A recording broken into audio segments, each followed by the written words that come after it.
नमस्कार साथियों, मैं Parasnath life high study IAS में आपका स्वागत है। साथियों, आज हम लोग सीटेट 2015 प्राइमरी लेवल का बाल विकास एवं शिक्षा शास्त्र के प्रीवियस ईयर के प्रश्न पत्र को हल करेंगे, जो 22 फरवरी 2015 को संपन्न हुआ था। सीटेट एग्जाम में लगभग सभी प्रश्न प्रीवियस ईयर के ही पूछे जाते हैं, इसलिए यदि आप लोग सीटेट का एग्जाम देने जा रहे हैं तो कम से कम 10 वर्ष के प्रीवियस ईयर के प्रश्नों को जरूर हल करके जाएं। साथियों, प्रश्नों पर आएँ उससे पहले यदि आप लोग चैनल को सब्सक्राइब नहीं किए तो प्लीज़ चैनल को सब्सक्राइब और शेयर कीजिए, वीडियो को लाइक ज़रूर कीजिए, इससे हमें मोटिवेशन मिलता है। आइए देखते हैं आज का पहला प्रश्न। निम्नलिखित में से कौन सा बच्चों के संवेगात्मक विकास के लिए सर्वाधिक उपयुक्त है? ए, कक्षा कक्ष का प्रजातांत्रिक परिवेश। बी, अध्यापकों की कोई भी सहभागिता नहीं क्योंकि यह माता पिता का कार्य है। सी, कक्षा कक्ष का नियंत्रित परिवेश। डी, कक्षा कक्ष का अधिकारवादी परिवेश। इसका सही जवाब है ए, कक्षा कक्ष का प्रजातांत्रिक परिवेश। अगला प्रश्न है, निम्नलिखित में से कौन सा एक उपयुक्त रचनात्मक आकलन कार्य नहीं है? ध्यान रखना, नहीं है। ए, खुले अंत वाले प्रश्न। बी, परियोजना। सी, अवलोकन। डी, विद्यार्थियों का योग्यता क्रम निर्धारित करना। इसका सही जवाब है डी, विद्यार्थियों का योग्यता क्रम निर्धारित करना उपयुक्त रचनात्मक आकलन कार्य नहीं है। अगला प्रश्न है, एक प्रभावशाली अध्यापिका होने के लिए यह महत्वपूर्ण है। ए, पुस्तक से उत्तरों को लिखाने पर बल देना। बी, सामूहिक गतिविधियों के बजाय वैयक्तिक अधिगम पर ध्यान देना। सी, विद्यार्थियों के द्वारा प्रश्न पूछने के कारण उत्पन्न व्यवधान की अनदेखी करना। डी, प्रत्येक बच्चे के संपर्क में रहना। इसका सही जवाब है डी, प्रत्येक बच्चे के संपर्क में रहना। बच्चों के अधिगम को सुगम बनाने के लिए अध्यापकों को एक अच्छे कक्षाई परिवेश का सृजन करने की आवश्यकता होती है। इस प्रकार के अधिगम परिवेश का सृजन करने के लिए नीचे दिए गए कथनों में से कौन सा कथन सही नहीं है? ध्यान रखना, कौन सा कथन सही नहीं है। ए, बच्चों के प्रयासों को स्वीकृत। बी, अध्यापकों के अनुसार कार्य करना। सी, बच्चों को स्वीकार करना। डी, अध्यापक का सकारात्मक रुख। इसका सही जवाब है बी, अध्यापकों के अनुसार कार्य करना। अगला प्रश्न है, लड़कों एवं लड़कियों के विषय में कुछ कथन नीचे दिए गए हैं, आपके अनुसार इनमें से कौन सा कथन सही है? ए, लड़कों को घर के बाहर के कामों में सहायता करनी चाहिए। बी, लड़कों को घर के कामों में सहायता करनी चाहिए। सी, सभी लड़कों को विज्ञान तथा लड़कियों को गृह विज्ञान पढ़ाया जाना चाहिए। डी, लड़कियों को घर के कामों में सहायता करनी चाहिए। इसका सही जवाब है बी, लड़कों को घर के कामों में सहायता करनी चाहिए। अगला प्रश्न है, एक बच्चे की कॉपी में लिखने में विपरीत छवियां, दर्पण छवि आदि जैसी गलतियां मिलती हैं। इस प्रकार का बच्चा लक्षण प्रदर्शित कर रहा है।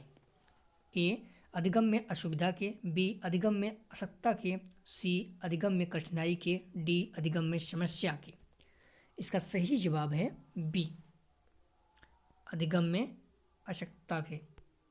अगला प्रश्न है,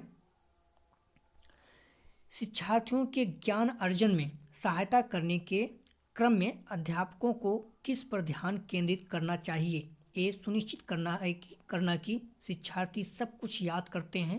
बी, शिक्षार्थी के द्वारा प्राप्त किए गए अंकों ग्रेडों पर। सी, शिक्षार्थी को सक्रिय सहभागिता के लिए शामिल करना। डी, शिक्षार्थी के द्वारा अधिगम की अवधारणाओं में कुशलता प्राप्त करना। इसका सही जवाब है सी, शिक्षार्थी को सक्रिय सहभागिता के लिए शामिल करना। अगला प्रश्न है, अध्यापक के दृष्टिकोण से प्रतिभाशीलता किसका संयोजन है? ए, उच्च योग्यता, उच्च सृजनात्मकता, उच्च वचनबद्धता। बी, उच्च प्रेरणा, उच्च वचनबद्धता, उच्च क्षमता। सी, उच्च योग्यता, उच्च क्षमता, उच्च वचनबद्धता। डी, उच्च क्षमता, उच्च सृजनात्मकता, उच्च स्मरण शक्ति। इसका सही जवाब है ए, अध्यापक के दृष्टिकोण से प्रतिभाशीलता किसका संयोजन है? उच्च योग्यता, उच्च सृजनता, उच्च वचनबद्धता। अगला प्रश्न है, NCF 2005 के अनुसार गलतियां इस कारण से महत्वपूर्ण होती हैं। ए, या विद्यार्थियों के उत्तीर्ण एवं अनुत्तीर्ण समूहों में वर्गीकृत करने के लिए एक महत्वपूर्ण उपकरण है। बी, यह अध्यापकों को बच्चों को डांटने के लिए एक तरीका उपलब्ध कराती है। सी, ये बच्चे के विचार के अंतर्दृष्टि उपलब्ध कराती है तथा समाधानों को पहचानने में सहायता करती है। डी, ये कक्षा से कुछ बच्चों को हटाने के लिए आधार उपलब्ध कराती है। इसका सही जवाब है सी, ये बच्चों के विचार की अंतर्दृष्टि उपलब्ध कराती है तथा समाधान को पहचानने में सहायता करती है। अगला प्रश्न है, आउट ऑफ द बॉक्स चिंतन किससे संबंधित है? ए, अनुकूल चिंतन, बी, स्मृति आधारित चिंतन, सी, अपसारी चिंतन, डी, अभिसारी चिंतन। इसका सही जवाब है सी, अपसारी चिंतन। आउट ऑफ द बॉक्स चिंतन किससे संबंधित है? तो अपसारी चिंतन से। इस तरह के प्रश्न पीछे 2 बार से अगली बार पूछे जा गए हैं, लगातार पूछे जा रहे हैं, तो आप लोग ध्यान रखना, महत्वपूर्ण प्रश्न है इस तरह के। शिक्षण में अध्यापकों के द्वारा विद्यार्थियों का आकलन इस अंतर्दृष्टि को विकसित करने के लिए किया जा सकता है। ए, उन विद्यार्थियों की पहचान करना जिन्हें उच्चतर कक्षा में प्रोन्नत करना है। बी, उन विद्यार्थियों को प्रोन्नत करना जो विद्यालय के स्तर के अनुकूल नहीं है। सी, विद्यार्थियों की आवश्यकता के अनुसार शिक्षण उपागम में परिवर्तन करना। डी, कक्षा में प्रतिभाशाली तथा कमजोर विद्यार्थियों के समूह बनाना। इसका सही जवाब है सी, शिक्षार्थियों की आवश्यकता के अनुसार शिक्षण उपागम में परिवर्तन करना। अगला प्रश्न है, अधिगम अनुभवों को इस प्रकार से आयोजित किया जाना चाहिए जिससे अधिगम को सार्थक बनाया जा सके। नीचे दिए गए अधिगम अनुभवों में से कौन सा बच्चों के लिए सार्थक अधिगम को सुगम नहीं बनाता है? ए, विषय वस्तु को केवल याद करने के आधार पर पुनरावृत्ति। बी, विषय वस्तु पर प्रश्न बनाना। सी, प्रकरण पर परिचर्चा और वाद विवाद। डी, प्रकरण पर प्रस्तुतिकरण। इसका सही जवाब है ए, विषय वस्तु को केवल याद करने के आधार पर पुनरावृत्ति अधिगम को सुगम नहीं बनाता है। विषय वस्तु को केवल याद करने के आधार पर पुनरावृत्ति। अगला प्रश्न है, बच्चों को शाब्दिक या गैर शाब्दिक दंड देने का परिणाम होता है। ए, उन्हें कार्य करने के लिए प्रेरित करना। बी, बच्चे के छवि की सुरक्षा करना। सी, उनके अंकों में सुधार करना। डी, उनके स्वयं के प्रति अवधारणा को नष्ट करना। इसका सही जवाब है डी, उनके स्वयं की प्रति अवधारणा को नष्ट करना। अगला प्रश्न है, निम्नलिखित में से कौन प्रारंभिक बाल्यावस्था अवधि के दौरान उन भूमिकाओं एवं व्यवहारों के बारे में जानकारी प्रदान करते हैं जो एक समूह में स्वीकार्य है? ए, भाई बहन एवं अध्यापक। बी, अध्यापक एवं साथी। सी, साथी एवं माता पिता। डी, माता पिता एवं भाई बहन। इसका सही जवाब है डी,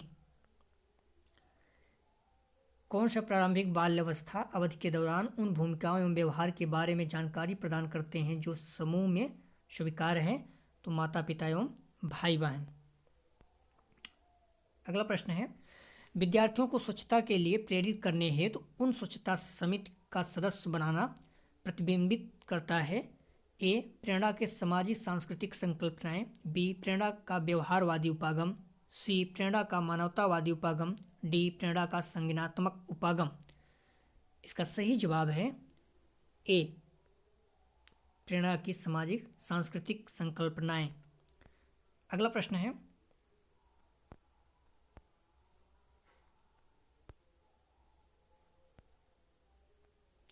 निम्नलिखित में से कौन सा आयु समूह परवर्ती बाल्यावस्था श्रेणी के अंतर्गत आता है? महत्वपूर्ण प्रश्न है। ए, 11 से 18 वर्ष। बी, 18 से 24 वर्ष। सी, जन्म से 6 वर्ष। डी, 6 से 11 वर्ष। इसका सही जवाब है डी, 6 से 11 वर्ष आयु समूह परिवर्ती बाल्यावस्था श्रेणी के अंतर्गत आता है। अगला प्रश्न है,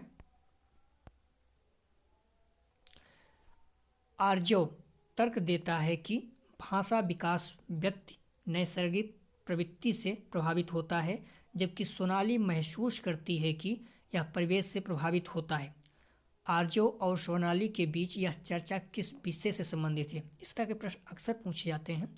ए चुनौतीपूर्ण तथा संवेदनशील भावना, बी स्थिरता तथा अस्थिरता पर बहस, सी सतत तथा असतत अधिगम, डी प्रकृति तथा पालन पोषण वाद विवाद। साथियों इसका सही जवाब है डी प्रकृति तथा पालन पोषण वाद विवाद। अगला प्रश्न है, अध्यापिका ने ध्यान दिया कि पुष्पा अपने आप किसी एक समस्या का समाधान नहीं कर सकती है, फिर भी वह एक वयस्क या साथी के मार्गदर्शन की उपस्थिति में ऐसा करती है।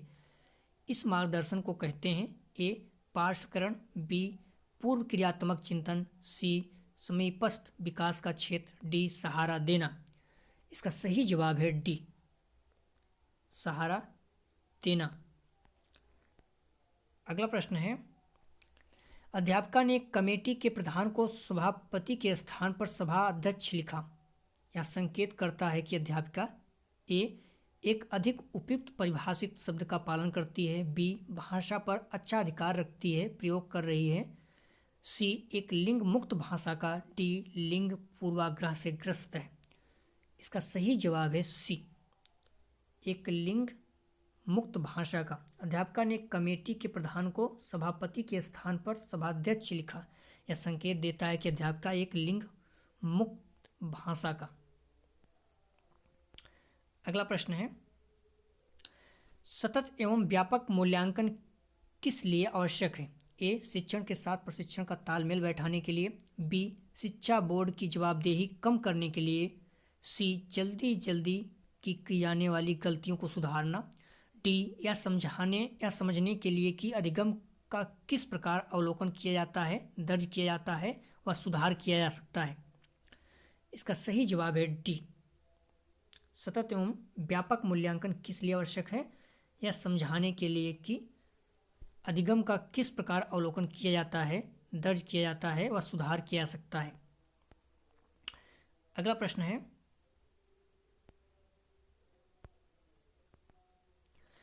लॉरेंस कोहल वर्ग के सिद्धांत में कौन सा स्तर नैतिकता की अनुपस्थिति को सही अर्थ में सूचित करता है? ए स्तर 3rd, बी स्तर 4th, सी स्तर 1, डी स्तर 2nd। इसका सही जवाब है सी स्तर 1। लॉरेंस कोहल वर्ग के सिद्धांत में कौन सा स्तर नैतिकता की अनुपस्थिति को सही अर्थ में सूचित करता है? नैतिकता की अनुपस्थिति को सही अर्थ में सूचित करता है, तो स्तर 1st। अगला प्रश्न है,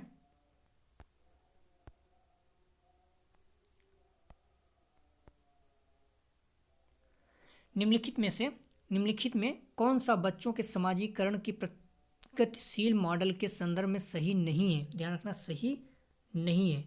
ए समूह कार्य में सक्रिय सहभागिता तथा सामाजिक कौशल का सीखना, बी बच्चे विद्यालय में बताई गई बातों को स्वीकार करते हैं चाहे उनके सामाजिक पृष्ठभूमि कुछ भी हो, डी कक्षा में प्रजातंत्र के लिए स्थान होना चाहिए, डी समाजीकरण सामाजिक नियमों का अधिग्रहण है। इसका सही जवाब है बी। निम्नलिखित में से कौन सा बच्चों के समाजीकरण के प्रगतिशील मॉडल के संदर्भ में सही नहीं है? तो बी बच्चे विद्यालय में बताई गई बातों को स्वीकार करते हैं चाहे उनकी सामाजिक पृष्ठभूमि कुछ भी हो। अगला प्रश्न है,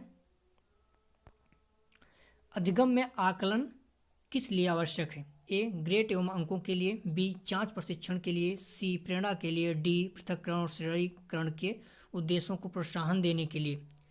इसका सही जवाब है सी प्रेरणा के लिए। अधिगम में आकलन किस लिए आवश्यक है? तो प्रेरणा के लिए। अगला प्रश्न है,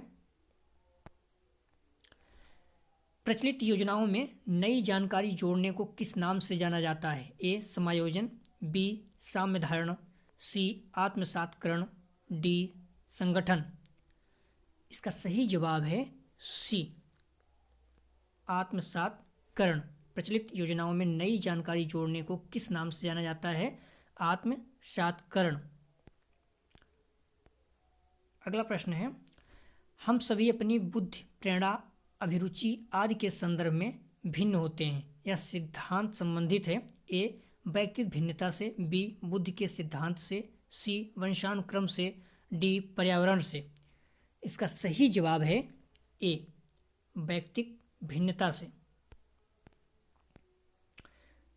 अगला प्रश्न है, वंचित समूहों के विद्यार्थियों को सामान्य विद्यार्थियों के साथ साथ पढ़ाना चाहिए। इसका अभिप्राय है ए समावेशी शिक्षा, बी विशेष शिक्षा, सी एकीकृत शिक्षा, डी अपवर्जक शिक्षा। इसका सही जवाब है ए समावेशी शिक्षा। ध्यान देना आप लोग, वंचित समूहों के विद्यार्थियों को सामान्य विद्यार्थियों के साथ साथ पढ़ाना चाहिए। इसका अभिप्राय है समावेशी शिक्षा। इस तरह के प्रश्न पहले कई बार पूछे जा चुके हैं। अगला प्रश्न है, कोई भी नाराज हो सकता है, यह आसान है, परंतु एक सही व्यक्ति के ऊपर सही मात्रा में, सही समय पर, सही उद्देश्य के लिए तथा सही तरीके से नाराज होना आसान नहीं है।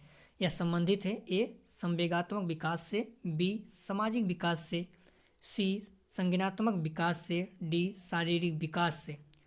इसका सही जवाब है ए संवेगात्मक विकास से। अगला प्रश्न है, विकृत लिखावट से संबंधित लिखने की योग्यता में कमी किसका एक लक्षण है? ए डिस्ग्राफिया, बी डिस्पैक्सिया, सी डिसकैलकुलिया, डी डिसलेक्सिया। इसका सही जवाब है ए विकृत लिखावट से संबंधित प्रॉब्लम है तो डिस्ग्राफिया, और यदि पढ़ने में दिक्कत है तो डिसलेक्सिया, और यदि गणना में प्रॉब्लम है तो डिसकैलकुलिया। आप लोग ध्यान रखना, इस तरह के प्रश्न अक्सर पूछे जाते हैं। अभी कल हम लोग देखे 2015 का ही पेपर था, तो उसमें पूछा गया था लिखावट से, और आज डिस्ग्राफिया। कल पूछा गया था पढ़ने संबंधित, और आज डिस्ग्राफिया लिखावट प्रॉब्लम। तो आप लोग ध्यान रखना, इस तरह टॉपिक महत्वपूर्ण है। पियाजे संबंधित भी प्रश्न बार बार पूछे जाते हैं। पियाजे के सिद्धांत के अनुसार निम्नलिखित में से कौन सा व्यक्ति के संज्ञानात्मक विकास को प्रभावित नहीं करेगा? ध्यान रखना, नहीं करेगा। ए भाषा, बी सामाजिक अनुभव, सी परिपक्वन, डी क्रियाकलाप। इसका सही जवाब है बी सामाजिक अनुभव। अगला प्रश्न है,